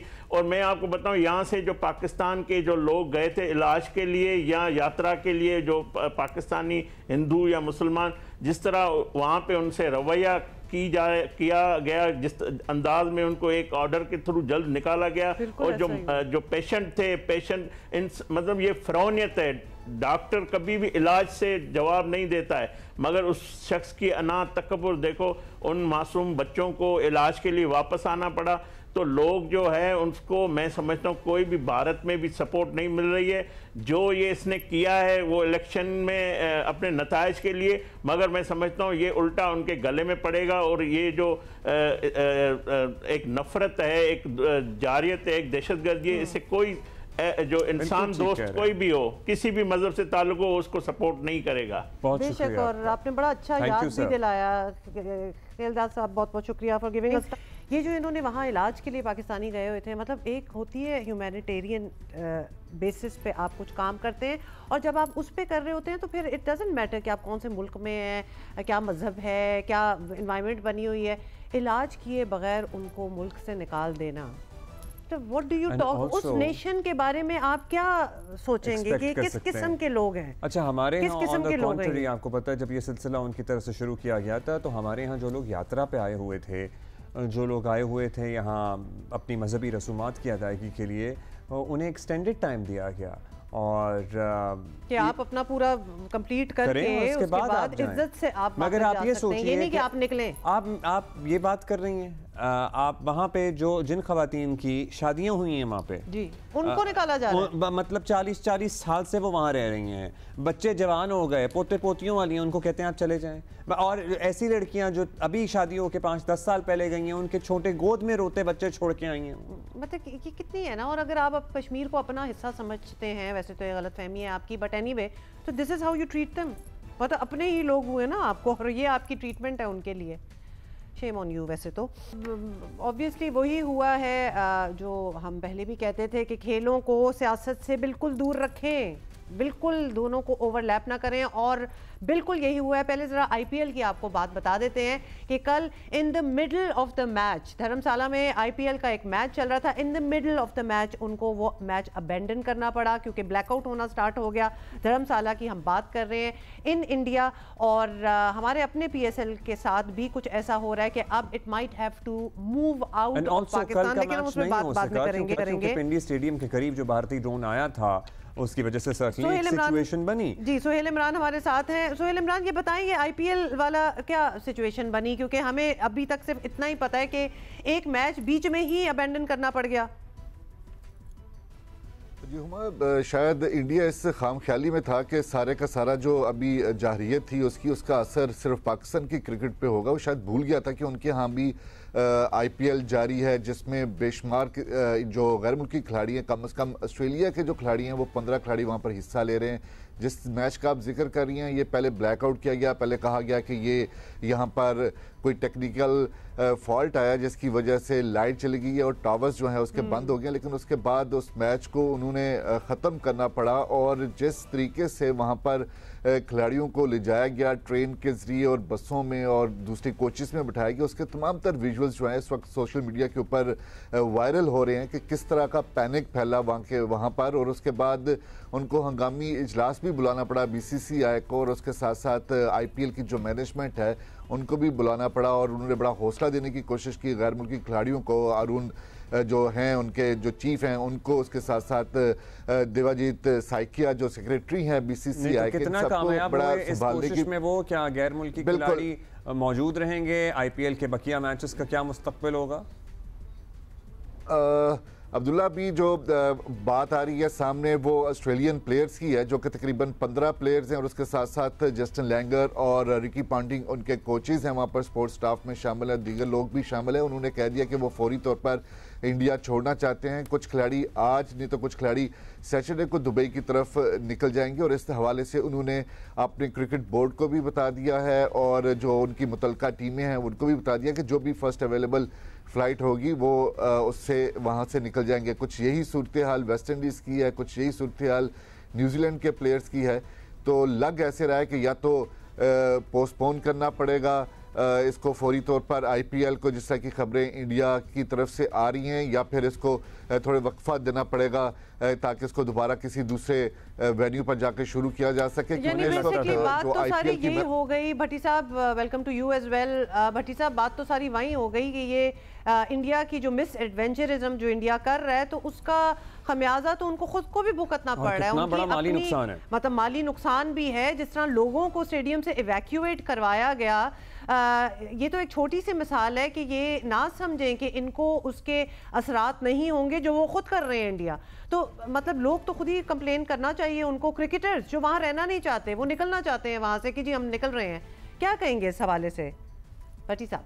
देखिए, सबसे पहले बहुत शुक्रिया अब्दुल्ला, हुमा और सोहेल इमरान जो कहानी बता रहे हैं, ये दुनिया के उस क्रिकेट बोर्ड की कहानी है जो पैसे के लिहाज से भी बहुत अमीर है और दुनिया की सबसे बड़ी लीग करवा रहा है। लेकिन कल रात जिस तरह भारत को वैसे तो बहुत सारे फ्रंट्स पर मुंह की खानी पड़ रही है, लेकिन क्रिकेट के फ्रंट पर जिस तरह कल भारत को सुक्की उठाना पड़ी और शर्मिंदगी उठाना पड़ी, मेरे ख्याल में इसका अगर पाकिस्तान से कंपैरिजन आप कर लें, पाकिस्तान तो माली तौर पर पाकिस्तान क्रिकेट बोर्ड इतना अमीर बोर्ड नहीं है, लेकिन पाकिस्तान क्रिकेट बोर्ड ने जिस तरह दानिशमंदी के साथ और एहतियात के साथ पूरे सिनेरियो को लेके आगे चला, रात को 2:15 बजे पीएसएल को दुबई मुंतकिल करने का ऐलान किया। उसके मुकाबले में आप देखें जो कुछ धर्मशाला में हमने कल रात देखा, और दुनिया भर का मीडिया इस पे लिख भी रहा है, बोल भी रहा है। इवन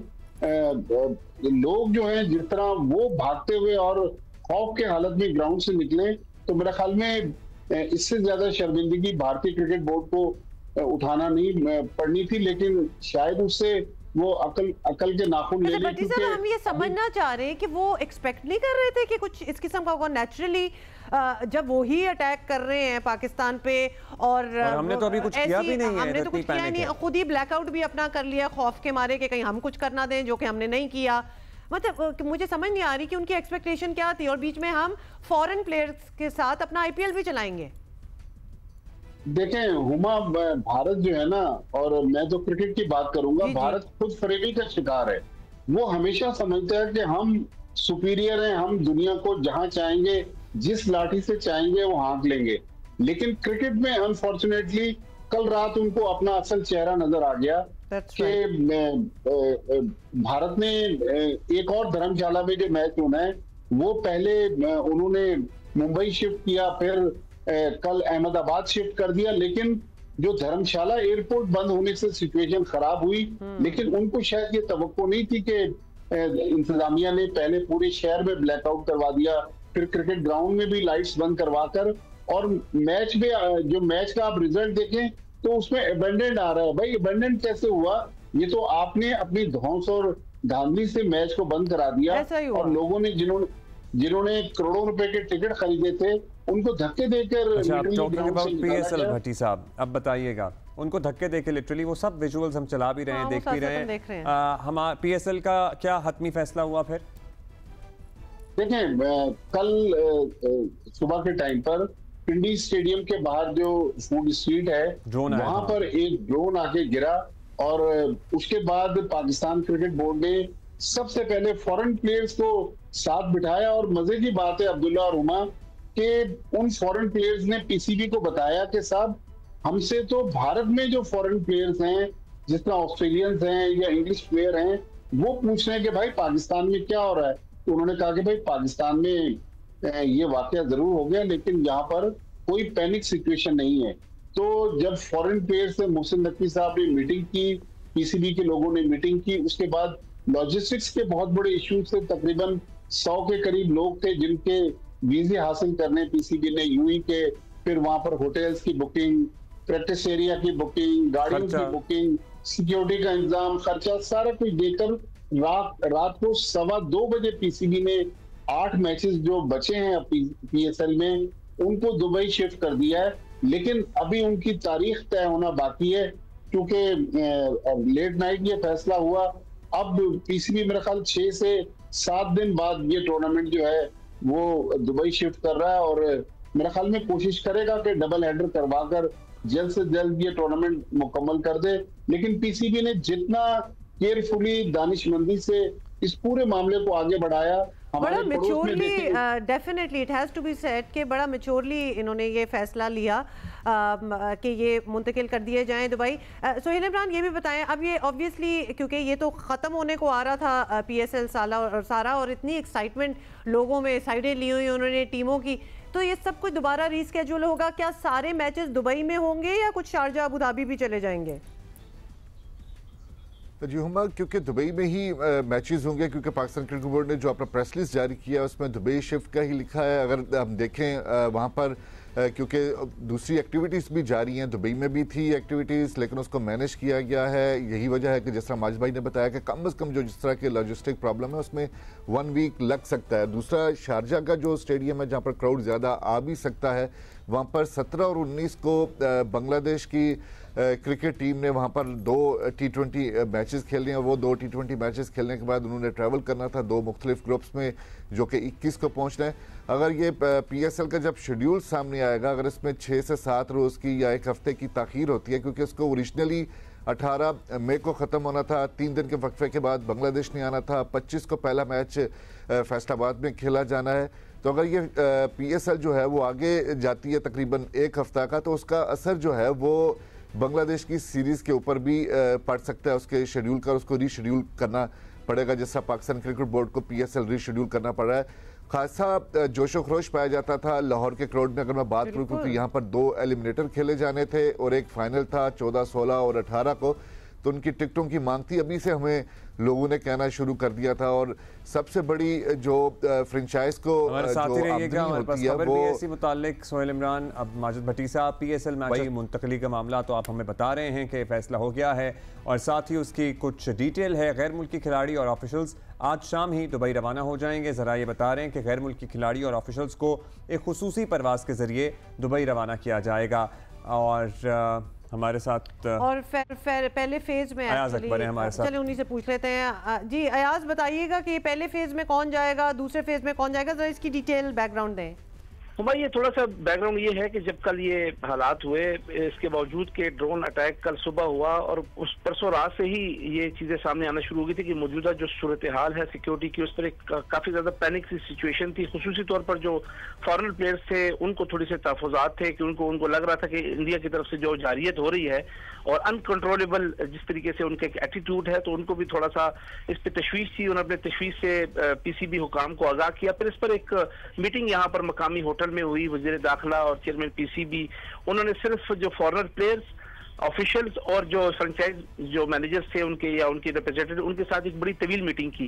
पहले कोशिश की गई कि कराची मैनेज किया जाए, कराची भेजा जाए, जिस पर ये उनके तहफ़्फ़ुज़ात थे कि जी कराची, अगर इस्लामाबाद आप के यहाँ पर प्रॉब्लम है तो कराची में भी हो सकते हैं। और उन्होंने कहा कि जो जिस तरीके से उन्होंने अपने तहफ़्फ़ुज़ात का इज़हार किया कि इंडिया जो जिस तरीके से वो एक इस तरह की जारियत कर रहा है, मुसलसल करे जा रहा है, तो वो कह रहे थे कि अनएक्सपेक्टेडली अगर कुछ ज्यादा मसला हुआ तो फिर हमें एयर स्पेस बंद होगी, हमें अपने घरों को कैसे जाएंगे। तो थोड़ा सा उनको एक ये तशवीश थी। उसके हवाले से फिर कल एक लंबी मीटिंग हुई। मीटिंग के बाद फिर मोहसिन नकवी साहब जो है चेयरमैन PCB, वो उठ के चले गए। उन्होंने फिर सारा अपना लॉजिस्टिक के साथ अपनी मीटिंग्स की और फिर उन्होंने रात गए, जैसे भट्टी साहब ने बताया, रात 2-2:30 बजे ये फैसला हुआ कि जी ये दुबई शिफ्ट होंगे। अब आज क्योंकि एयर स्पेस तमाम खुल चुकी हैं, तो अभी हमारे पास इत्तला ये है कि आज शाम को जो फॉरेनर्स प्लेयर्स हैं जितनी भी फ्रेंचाइज के साथ है, और वो मैच ऑफिशियल्स जो कि फॉरेनर्स हैं, मैच रेफरीज हैं, अंपायर्स हैं, दीगर स्टाफ है, कैमरा क्रू है, उन तमाम लोगों को फर्स्ट अवेलेबल फ्लाइट्स अगर नहीं मिलती तो खुसूसी फ्लाइट्स के हवाले से दोनों ऑप्शन पे काम हो रहा है। लेकिन मोस्ट प्रोबेबली जो है वो खुसूसी प्रवास के जरिए ही तमाम गैर मुल्की जितने भी स्टाफ है उनको दुबई शिफ्ट किया जाएगा। और उसके बाद जैसे कि भट्टी साहब ने कहा कि वीज़े का भी इशू है, दुबई की काफ़ी ज़्यादा वीज़ा प्रॉब्लम है, आपको मालूम है। तो उस हवाले से आज ही जो है अभी सुबह से ही काम शुरू कर दिया गया है। जो पाकिस्तानी खिलाड़ी उनके वीज़ा प्रोसेस जैसे ही होते हैं, जिसके वीज़े आते जाएंगे, तो अगर कमर्शियल फ्लाइट्स ऑन हुई तो वो वहाँ से दुबई शिफ्ट होंगे। अदरवाइज अगर इकट्ठे आते हैं और कोई इशू हुआ एयर स्पेस का, तो खुसूसी फ्लाइट के तमाम करके दीगर खिलाड़ियों को और पाकिस्तानी ऑफिशियल्स को जो है वो दुबई पहुंचाया जाएगा। तो अभी तक कि हमारे पास ये इतलात है कि पहले फेज में तमाम वो गैर मुल्की खिलाड़ी जो तमाम फ्रेंचाइज के साथ है, ऑफिशियल्स और वो जो ब्रॉडकास्टिंग क्रू है जो कि फॉरेनर्स हैं जो कि यहाँ से जाना चाहते हैं, उन तमाम लोगों को एक फ्लाइट से हो या 2 फ्लाइट से हो, आज शाम से ही उनकी मूवमेंट जो है वो स्टार्ट हो जाएगी। इस हवाले से इस्लामाबाद की जो सिक्योरिटी इंतजामिया है उन्होंने तमाम जो है वो इंतजाम मुकम्मल कर लिए। जैसे ही फ्लाइट शेड्यूल जो है वो सामने आता है खुसूसी प्रवास का या कमर्शियल का, तो उस तरीके से ठीक है स्टार्ट हो जाएगी। ठीक है। अच्छा सुहेल, आप तो वहाँ मौजूद थे, जाहिर है कल के मैच की जो सूरत हाल बनी वो नहीं हो सका।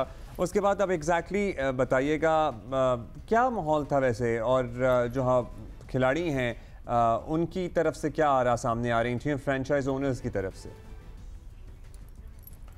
जी तो ये पिंडी में मैच खेला जाना था जो कि वहाँ पर उसको मनसूख करना पड़ा हालात की वजह से, क्योंकि पिछले 2-3 दिनों से खासे जब से टेंशन बनी हुई है प्लेयर्स में भी उस तरह कंसंट्रेशन नहीं थी मैचेस के ऊपर भी, वो भी हालात के ऊपर नज़र रखे हुए थे, क्योंकि सबसे लास्ट में लाहौर कलंदर्स की टीम ने यहाँ से जाना था लाहौर से रावलपिंडी के लिए। उनकी शेड्यूल में पता नहीं चल रहा था कि वो पहुंचेंगी, वहां पर नहीं पहुंच सकेंगी, लेकिन फिर भी जब वो एयर स्पेस खुलती है तो उनको वहां पर पहुंचाया जाता है। तो ये खासी परसों ट्रेनिंग सेशन भी था एक, वो भी मनसूख करना पड़ा। लेकिन ये तमाम कर सूरत हाल ज़ाहिर अगर एक आम आदमी जो है वो मुतासर हो सकता है, और जो वो लोग जो जिनके ऊपर सबकी नज़रें हैं और जिन्होंने खेलना है वो भी खासे मुतासर है। और अब जो सबसे ज़्यादा जो एक सिलसिला होगा शुरू होगा कि पाकिस्तानी जो खिलाड़ी हैं, जो मुल्की खिलाड़ी हैं, जिस तरह एयाज ने भी जिक्र किया है कि गैर मुल्की खिलाड़ी ज़ाहिर है उनको वीज़ास की कोई प्रॉब्लम नहीं होगा, उनको तो ले जाया जा सकेगा फौरी तौर पर। लेकिन अगला जो सबसे बड़ा चैलेंज है वो पाकिस्तान क्रिकेट बोर्ड को यही है कि मुल्तान की टीम मुल्तान में बैठी हुई है और उसको और उसके खिलाड़ियों को, गैर मुल्कियों को फिर एक मरतबा यहाँ पर इस्लामाबाद लाना पड़ेगा या उनको मुल्तान से फ्लाई करवाया जाएगा। तो ये इस तरह की टेंशन्स हैं लॉजिस्टिक के हवाले से, तो डेफिनेटली उससे प्लेयर्स भी मुतासर हो रहे होंगे और उनके जो चैलेंजेस तो आए हैं वो तो हैं, नज़र आ रहे हैं। लेकिन होपफुली पीसीबी ने जिस तरह बड़े बड़े मुश्किल वक्त देखे, बाय द वे पीसीबी ने कोई एक मुश्किल वक्त नहीं देखा। मतलब आपको याद है कि ज़माने में किस तरह मैचेस होते थे, किस तरह पहले शायकीन नहीं अलाउड थे, फिर उनको आने दिया, मतलब बहुत चीजें देखी हैं। अभी जब कराची से लाहौर और पिंडी मुंतकिल हो रहे थे मैचेस, आपको पता है बीच में एक एहतजाज की वजह से वो पूरी शाहराह ब्लॉक थी, किस तरह तैयारों के जरिए वो सामान जो ब्रॉडकास्टिंग के लिए ज़रूरी है वो मुंतकिल किया गया। So I am sure they would overcome this. अच्छा भट्टी साहब ये बताएं कि मतलब आपने तो बड़े ज़माने देखे हैं हमारी क्रिकेट के हवाले से, और ख़ासतौर पे पीएसएल तो डे 1 से आप कवर भी कर रहे हैं, देख भी रहे हैं, तो ये बड़ा कोई इस पर जो आप माहौल देख रहे हैं डेफिनेटली है तो अनप्रेसिडेंटेड, लेकिन स्मूथली मैनेज हो जाता है क्या? इस किस्म की सिचुएशंस के लिए हमेशा तैयार होते हैं पीसीबी, उनको पता होता है कि क्या करना है, मतलब ये हिकमत अमली आपको कैसी लग रही है जो अब हो रहा है? देखिए हुमा, एक जो आपके सवाल का पार्ट है जो आपने सोहेल इमरान से पूछा कि फ्रेंचाइज ओनर्स ने कल पीसीबी को ये रिक्वेस्ट की थी कि चूंकि मुल्क में जंग का माहौल है, लिहाजा अगर ये पीएसएल को यहाँ पर रोक दिया जाए तो ये ज्यादा अच्छा होगा, क्योंकि इस वक्त मुल्क में लोगों का मूड जो है वो क्रिकेट से ज्यादा किसी और तरफ लोग देख रहे हैं। ये राय सामने आई ना करवाएं तो बेहतर। ये बल्कि उन्होंने खत लिखा था, एक रिटर्न में पीसीबी से रिक्वेस्ट की थी। मतलब आप फॉर क्लैरिटी से भट्टी साहब आप कह रहे हैं कि यहाँ पूरा पीएसएल को अबैंडन यानी रोक दिया जाए या फिर पाकिस्तान में रोक दिया जाए और पाकिस्तान से बाहर ले जाए? नहीं, उन्होंने कहा था कि इस वक्त रोक दें, जब ये जंग के बादल छट जाए उसके बाद पीएसएल करवा दे। लेकिन मेरे ख्याल में अगर आपको याद हो जो आपका सवाल का दूसरा हिस्सा था कि 2021 में जब कोविड आया था उस वक्त भी हमने ये सिचुएशन देखी थी, अचानक टूर्नामेंट को शिफ्ट कर दिया गया था अबू धाबी। तो मेरे ख्याल में पीएसएल इंतजामिया के पास अब कोई ऑप्शन था नहीं कि ये दुबई में टूर्नामेंट को करवाते, क्योंकि देखें एक तरफ तो जंग की सूरत हाल है, फिर दुश्मन ने हमारे एक तरफ वाटर रिजर्व पर अटैक किया, अब क्रिकेट ग्राउंड के बाहर उन्होंने ड्रोन फेंका, तो पीसीबी ये मैसेज भी देना चाहता था कि भाई आप हमारे साथ जो भी हरकतें कर लें, हमारी क्रिकेट जो है ना आपकी वजह से रुक रही है। आप 2007 से हमारे साथ बायलैटरल सीरीज भी खेल रहे हैं, लेकिन अल्हम्दुलिल्लाह पाकिस्तान की क्रिकेट पहले से ज्यादा फ्लरिश कर रही है। इसी तरह पीएसएल के बारे में भारत से वो लोग जो पिछले दिनों वो साफी पाकिस्तान आए हुए थे और अब वो पाकिस्तान के खिलाफ तो आपको पता है चाहे वो एशिया कप हो चाहे चैंपियंस ट्रॉफी हो, भारत तो चाहता है कि पाकिस्तान में क्रिकेट ना हो। पाकिस्तान वो तो पहले से ऐसा ही है। लेकिन पीसीबी ने मेरे ख्याल में बहुत ही दानिशमंदी के साथ और बगैर किसी जल्दबाजी के 12-14 घंटे लेने के बाद, उसके बाद आराम से ये फैसला किया। पूरे उन्होंने ऑप्शंस देख लिए। पहले कराची लाने की बात थी, फिर किसी ने कहा कि भाई कराची में भी अगर कल एक 2 ड्रोन्स गिरे, खुदा न खास्ता यहाँ भी इमरजेंसी की सिचुएशन हो जाए, तो फिर तो टूर्नामेंट को खत्म करना पड़ेगा। फॉरेन प्लेयर्स को भी कुछ तहफ़्फ़ुज़ात थे, लेकिन इतने ज्यादा नहीं थे जितने भारत में हमने कहानियां सुनी है कि वहां से तो फौरन। अच्छा, टोटल स्केड्यूल अब कितना मुतासर होगा? मतलब जो बाकी मैचेस हैं, कल का तो चले नहीं हो सका, अभी कितने दिन लगेंगे, कौन बताएगा? सोहेल भाई आप बता सकते हैं कितने दिन लगेंगे मैचेस रिज्यूम होने क्योंकि वो मोमेंटम होता है ना मैचेस का। हमें ये भी पता है कि कौन सी टॉप 2 टीम्स चल रही थी, टॉप 4 क्या है, वो मोमेंटम जरा टूट जाएगा ऑब्वियसली। और दुबई में इतनी गर्मी में इनमें मैचेस हो सकेंगे? मतलब कैसे ये अपने सेमीफाइनल फाइनल उन्हीं डेट्स पे कैसे होगा? उन्हीं डेट्स पे तो नहीं होंगे। जिस तरह का शेड्यूल अब बनेगा उसमें डेफिनेटली एक हफ्ते की कम से कम उसमें आएगा ही आएगा फर्क, क्योंकि वहाँ पर टीमों ने जाना है, वहाँ पर 2 दिन कम से कम प्रैक्टिस करनी है और उसके बाद जाके शुरू होगा। अभी तो सबसे बड़ा जो चैलेंज है वो टीमों को वहाँ पर पहुँचाना है, खासतौर पर मुल्की खिलाड़ियों के वीज़ाज लेने हैं और उसके साथ जितना भी स्पोर्ट्स स्टाफ है, टेक्निकल स्टाफ है, उसने भी वहाँ पर पहुँचना है। इसमें से तो एक हफ्ता लगेगा। मेरा नहीं ख्याल कि वहाँ पर डबल हेडर हो सकेंगे। जिस तरह का वेदर वहाँ पर है, यही होगा कि दुबई के वक्त के मुताबिक वहाँ पर 9 बजे जो मैचेस हैं वो खेले जाया करेंगे। जैसे माजी में हम देखते रहे हैं कि अगर इस तरह का सीज़न रहा है, वहाँ पर गर्मियों में मैचेस होते रहे, तो वहाँ पर 9 बजे मैचेस का आगाज़ होगा और तभी से मौसम के साथ जो है वो मैनेज किया जा सकेगा। अदरवाइज डबल हेडर की गुंजाइश नहीं निकलती। और वैसे भी अगर बाकी जितने मैचेस बचते हैं, इसमें आपको 8 से 9 दिन तो चाहिए। सिंगल मैचेस अगर आप खेलते हैं, रोज़ाना की बुनियाद पर भी खेलते हैं और फाइनल से पहले 1 दिन का वक्फा रखते हैं, तो 8 से 9 दिन आपको दरकार होंगे टूर्नामेंट को फिनिश करने पर। लेकिन डिपेंड ये करता है कि पाकिस्तान क्रिकेट बोर्ड अगले 24 घंटों में जब शेड्यूल का अनाउंस करेगा, उसके बाद जो स्पेक्टेटर्स होते हैं, जो बड़े मतलब ऑब्वियसली यहाँ तो देख ही रहे थे, वो भी हम एक्सपेक्ट कर रहे हैं कि अभी सडन शिफ्ट अगर दुबई में चला जाएगा, जो जहाँ बहुत पाकिस्तानी है, आर वी एक्सपेक्टिंग कि लोग मतलब आएंगे देखने के लिए? इसके ऊपर में मुझे डाउट है कि वहाँ पर इतना क्राउड का नहीं होगा, क्योंकि वर्किंग डेज में भी मैचेस खेले जाएंगे। बहुत कम मैचेस होंगे जो कि आपको कोशिश करेंगे आपके जो आखिरी एलिमिनेटर है और उसके बाद जो फाइनल है वो आप वीकेंड के ऊपर करवा लें, तब जाकर आपको पास क्राउड आ सकता है। अदरवाइज वीकडेज में मैचेस होने की वजह से और रात नाइट शुरू होने की वजह से शायद थोड़ा सा नहीं होगा। जाहिर है, बहुत शुक्रिया। उसका कंपेयर नहीं कर सकते आप जो कदाफी स्टेडियम में, वो तो माहौल ही अलग होता है ना, वो तो माहौल ही अलग होता है। बहुत शुक्रिया, देखें क्या माहौल होता है आपका सोहेल इमरान। अच्छा जी, we are taking a break right now but we will be right back.